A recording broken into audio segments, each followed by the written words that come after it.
नमस्कार दोस्तों, स्वागत है आप सभी का आपके अपने चैनल द रिटेल इन्वेस्टर में। यहाँ पे मैं बात करने वाला हूँ दोस्तों, आने वाले समय में यानी नेक्स्ट वीक, कल से जो हफ्ता शुरू होने वाला है, उसके कौन से वो डोमेस्टिक और इंटरनेशनल इवेंट्स है जिसका असर सीधा सीधा हमारे भारतीय बाजारों में पड़ेगा। कौन से वो बड़े इवेंट्स हैं जो आने वाले समय में बाजार की दशा और दिशा दोनों तय करेंगे। दोस्तों, ये वीडियो देख लीजिए। जब ये आप ये वीडियो देखेंगे तो आपको आने वाले सभी हफ्तों की, माफ कीजिएगा, आने वाले हफ्ते की यानी नेक्स्ट वीक की तमाम बड़ी न्यूज डेट बाय डेज आपको इस वीडियो में पता चलेंगी। तो वीडियो को अंत तक देखिएगा और हो सके तो 1.5x में चला दीजिएगा ताकि आपको ये वीडियो कम समय में पूरा कंप्लीट कर जाए। लेकिन आगे बढ़ने से पहले अगर आप इस चैनल पहली बार आए हैं, प्लीज सब्सक्राइब का बटन दबा दे। वीडियो अच्छी लगती हो लाइक जरूर कीजिएगा। तो अब विदाउट वेस्ट टाइम सीधा लेके चलता हूं आपको उस आर्टिकल की तरफ। देखिए, if you believe investors and policymakers can expect some breathing space as the COVID impact wanes, think again. Global headwinds are making life harder for them. इस आर्टिकल में कहा जा रहा है दोस्तों कि अगर कोविड के बाद सब बहुत अच्छा हो गया है और अब जो आप कह सकते हैं जो पॉलिसी मेकर है वो राहत की सांस ले होंगे, तो ऐसा नहीं है, चीजें और बद से बदतर होती चली जा रही हैं। क्यों? आगे देखिए, The recently released US consumer inflation figure is one such piece of data. जो US की तरफ से कंज्यूमर इन्फ्लेशन डेटा निकल के आया दोस्तों, वो इसी बात की ओर इशारा कर रहा है कि हाँ, प्रॉब्लम्स अभी भी बढ़ने वाली हैं। It believed investor expectation that a moderate inflation trend would allow the US Fed to slow its pace of the rate hikes. देखिए, लोगों को यूं उम्मीद थी ना कि जो डेटा आएगा ना इन्फ्लेशन का, कंज्यूमर इन्फ्लेशन का, यदि वो अच्छा आता है, कुछ डाउनवर्ड्स आता है, तो जो 21 तारीख को जो जॉर्मी पावेल जो इंटरेस्ट रेट में हाइक करने वाले हैं उसमें थोड़ी राहत देंगे या पेस को थोड़ा स्लो करेंगे। डेटा जस्ट उल्टा आया दोस्तों, और ये चीज बहुत ज्यादा डरा रही है इन्वेस्टर्स को। आगे है, add to that global slowdown concerns aggravated by covid restrictions in China, that's not all. Lower technology spent by global biggies due to recession worries are giving IT stocks a tough time. ठीक है, जो ये दोस्तों पूरा global recession चल रहा है, ऐसे में जो पूरे के पूरे आप कह सकते हैं जो स्पेंडिंग है आईटी में वो कम होने वाली है। ये सब चीज, तमाम चीजें एक टफ टाइम दिखा रही है आईटी स्टॉक्स में दोस्तों। Where do all this lead to us? और ये तमाम चीजें कहां में लेके जाएंगी? The market are pricing in HFL moment for rate HFL moment for rate higher, faster and longer. So are we headed for a hard landing? Fingers are crossed, prayers on lips. ठीक है, तो देखिए 21 तारीख को ये सब पता चलेगा। इतनी ज्यादा स्पेकुलेशन की हमें आवश्यकता नहीं है।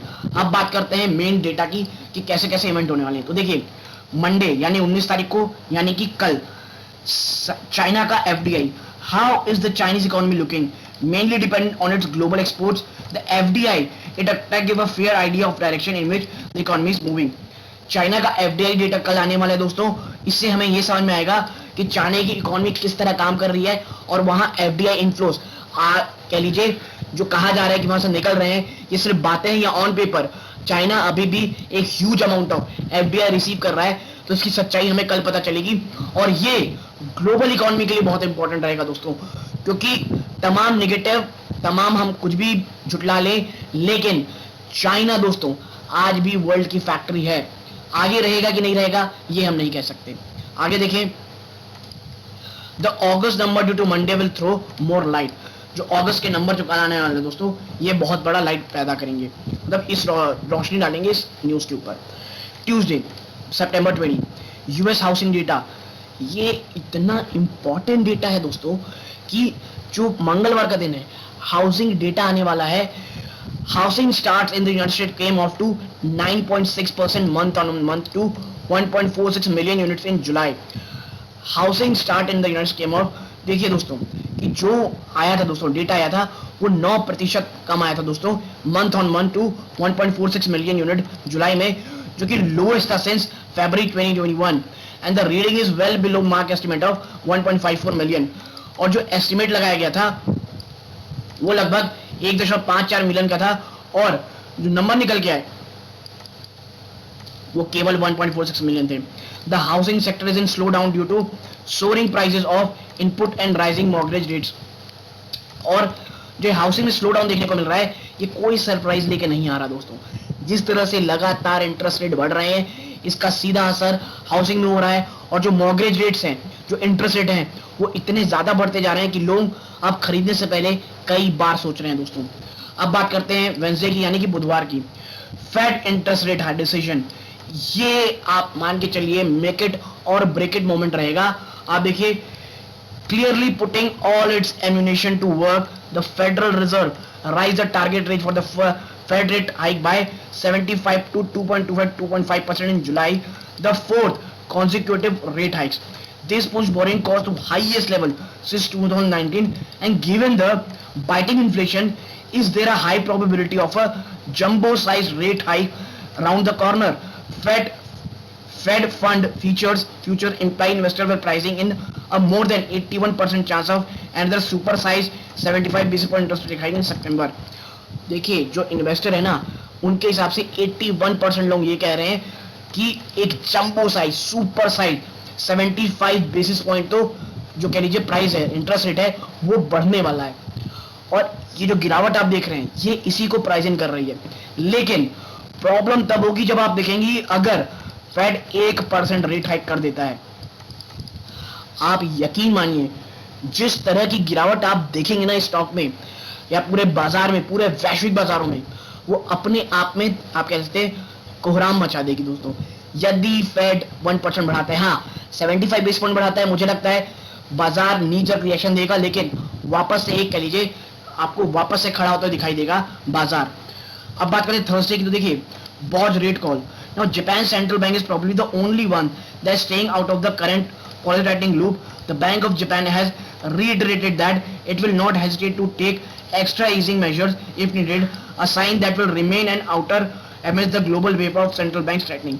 भाई बैंक ऑफ जापान का रेट कॉल है, और बैंक ऑफ जापान इकलौता मुझे लगता है ऐसा सेंट्रल बैंक है जो अपनी इंटरेस्ट रेट को ईज कर रहा है दोस्तों, ठीक है।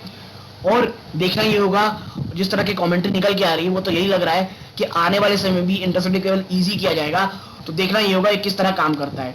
नेक्स्ट है दोस्तों, देखिए BOE policy review. Bank of England raise its main rate by 50 basis point to 1.75% in August, the sixth rate hike on the trot, pushing borrowing cost to the highest level since 2009. Bank of England लगातार अपने interest rate बढ़ा रहा है, और जो last का दोस्तों अगस्त का सेशन था, वहां पर 50 बेसिस पॉइंट की बढ़ोतरी की जा रही थी, अगस्त में की गई है, जो कि बोरिंग कॉस्ट को लगभग आप मान के चलिए इतना ज्यादा हाई कर दिया है कि अब तक के सबसे हाईएस्ट लेवल पे है 2009 की, और ये अब तक का बिगेस्ट इंटरेस्ट रेट इंक्रीज था 1995 के बाद। और अकॉर्डिंग टू इकोनॉमिस्ट के हिसाब से there is a high probability that the United Kingdom is now projected to enter a recession in fourth quarter. Against this backdrop, all eye on Bank of England on what does next. और जिस तरह से देख रहे हैं हालात दोस्तों, सबको यही लग रहा है कि अब बैंक जो इंग्लैंड है वो रिसेशन की ओर जाने वाला है। आगे यूएस इनिशियल जॉबलेस क्लेम्स, ये एक और डेटा है दोस्तों जो आने वाले समय में ये तय करेगा, ये डेटा कि आने वाले समय में क्या जो गवर्नमेंट, जो फेड है, वो लगातार अपने इंटरेस्ट बढ़ाती जाएगी, क्योंकि ये जो आप देख रहे हैं ना लगातार डबल ब्लो जो मिला पिछले बार जो इनका जॉबलेस डेटा आया था, वहां पे 5000 लोगों कम ने क्लेम किया था जॉबलेस क्लेम को, और ये आप इसलिए आग में घी डालने का काम किया था, और जो कि नंबर निकल के आया दोस्तों जॉबलेस क्लेम के 2,13,000, ठीक है, जो कि एक्सपेक्टेशन के 2,26,000 से काफी नीचे था, और it turn out to be the lowest number of weekly jobs claim since final week of May, ठीक है। और अब बात करते हैं दोस्तों the job data till September 16 are on in the works, ठीक है। तो ये दोस्तों चीजें हम निकल के आएंगी कब तक, थर्सडे को। अब बात करें थोड़ा फ्राइडे की, फ्राइडे को क्या होने वाला, देखिए bank credit growth, the value of outstanding loans in India grew 15.50% August over the same month in the previous year, ठीक है। जो बैंक क्रेडिट ग्रोथ है वो लगातार बढ़ रही दोस्तों, और वो 15.5% बढ़ी है ईयर ऑन ईयर बेस पे पिछले साल में। अब देखना ही होगा has maintained its pace in the days up to September 9, the coming number will make it clear, और फ्राइडे के जो नंबर आएंगे वो साफ साफ आपको बताएंगे। तो ओवरऑल जो सबसे मेन चीज रहेगा दोस्तों वो रहेगा फेड रेट हाइक। तो वेडनेसडे को जो भी होगा दोस्तों, आप इस चैनल को सब्सक्राइब कर ले, मैं जरूर इसके ऊपर वीडियो बनाऊंगा। तो यदि आपको मेरी छोटी चैनल से पसंद आई हो, प्लीज वीडियो को लाइक कीजिए, चैनल पहली बार आए सब्सक्राइब कीजिएगा। यहाँ तक जुड़े रहे, अपना कीमती समय दिया, इस बात का बहुत बहुत धन्यवाद दोस्तों। ये इस वीडियो का अंत है। जय हिंद दोस्तों।